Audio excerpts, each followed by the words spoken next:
Hello students, welcome to my YouTube channel. आज हम आपको विभव माप के उपयोग बताएंगे, यूजेज ऑफ पोटेंशियोमीटर। तो सबसे पहला उपयोग है इसका।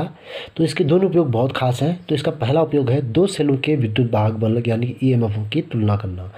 तो इसके थ्रू हम क्या कर सकते हैं कि अगर आपका एक का विद्युत भाग बल मालूम है और जो तारों की जो जॉकी के थ्रू हमने जो तार की डिस्टेंस रखी यानी कि L1 L2 वो अगर हमें मालूम है तो हम इसके थ्रू हम E1 और E2 में से किसी एक की वैल्यू निकाल सकते हैं। अगर E1 मालूम है E2 निकालेंगे, E2 मालूम है तो E1 के लिए हम आराम से फॉर्मूला निकाल सकते हैं।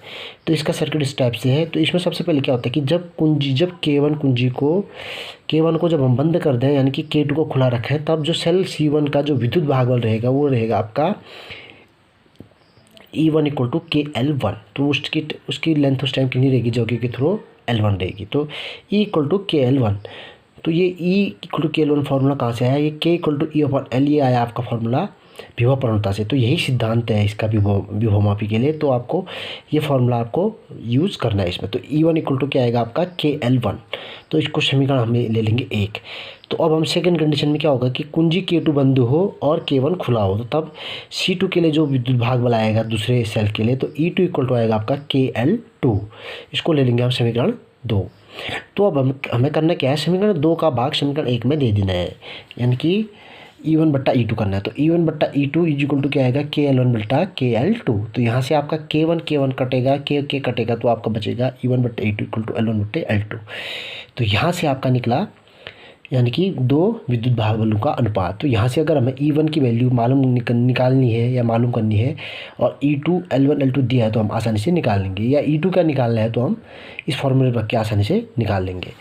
अब है आपका जो सेकंड वाला है, इसका सेल का आंतरिक प्रतिरोध ज्ञात करना है यानी कि r। तो ये आपका बहुत ज़्यादा इंपॉर्टेंट है, एग्जाम में अक्सर ही ज़्यादातर पूछा जाता है।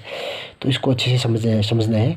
तो सर्किट आपका इसी टाइप से बनेगा। इसमें सबसे पहले क्या होगा, सेल C1 का विद्युत भागबल होगा, यानी कि तो C1 का विद्युत भागबल क्या था आपका E = KL1। इसको इक्वेशन आपने 1 ले लिया। अब यहाँ पर जब ऐसी कंडीशन लगी कि E = KL1, तो इस टाइम इसमें क्या हुआ, आपका जो पहली कुंजी ऑफ रही है आपकी, तो उस टाइम क्या रहेगा आपका E = KL1 रहेगा। जबकि आपकी जब सेकंड कंडीशन अप्लाई होगी उसमें आपका जो E होगा वो K की तरह, E होगा जो V की तरह काम करेगी, यानी कि जो उसका विद्युत भागबल होगा वो उसके V टर्मिनल विभवांतर के बराबर होगा। तो जैसे यहाँ E है तो यहाँ आपको क्या करना है, V करना है, यानी कि टर्मिनल विभवांतर के बराबर हो जाता है। और K लिखा आपने KL21 की जगह L2 लिखा, क्योंकि सेकंड वाले के लिए हमारा आपका आएगा C2 के लिए V = KL2 आ जाएगा, यानी कि E की जगह आपका आ जाएगा V की जगह E आ जाएगा बस। तो V = क्या आ गया KL2। तो ये बन गया आपका समीकरण 2। तो आपने यहाँ भी सेम भाग दे देना है समीकरण 1 में 2 का। तो समीकरण 1 को 2 से भाग देने पर तो क्या हो जाएगा, E/V = KL1/KL2 आ जाएगा। यहाँ से K से K कैंसिल आउट हो जाएगा, आपका L1/L2 बच जाएगा आपका। तो E/V = क्या आ गया आपका L1/L2, यानी कि सेल का आंतरिक प्रतिरोध आपको ये मालूम होना चाहिए कि R = क्या होता है आपका E/V - 1 × R।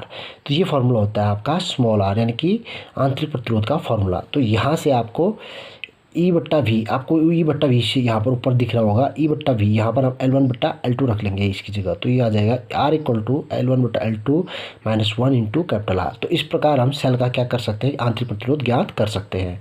तो ये हो गया आपका विभव मापी का उपयोग।